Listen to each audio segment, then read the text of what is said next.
شايفين كمان اللون عشان هي كده ارتاحت معانا زي ما قلنا. طبعا كده هنغطي ونسيبها تاخد لون جميل، وبعد كده هنشيلها ونسوي كل الكمية بنفس الطريقة. طبعا كده شايفين بسم الله ما شاء الله الفطير بتاعنا اللي احنا عملناه على الطاسة في وقت كده قصير جدا، بس نتيجته جميلة جدا.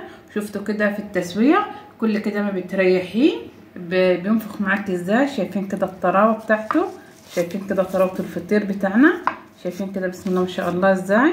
شايفين كده الطراوة. طبعا كده نشوف التوريقة. طبعا كده شايفين بسم الله ما شاء الله، شايفين كده التوريقة بتاعته، شايفين كده الطبقات، شايفين بسم الله ما شاء الله. يعني كده لا تقولوا لي فرن ولا فطاطري ولا اي الكلام ده كله. شايفه كده، شايفه الطبقات نعدها بالوحده. شايفين حاجه كده جميله جدا بسم الله ما شاء الله. يعني كده حاجه مش قادره اوصف لكم ازاي، ولا الطراوه والجمال كده والحلاوه. زي ما شفتوا الطريقه كده سهله وبسيطه، والتوريقه زي ما وريتها لكم. شايفين كده حاجه كده جميله جدا.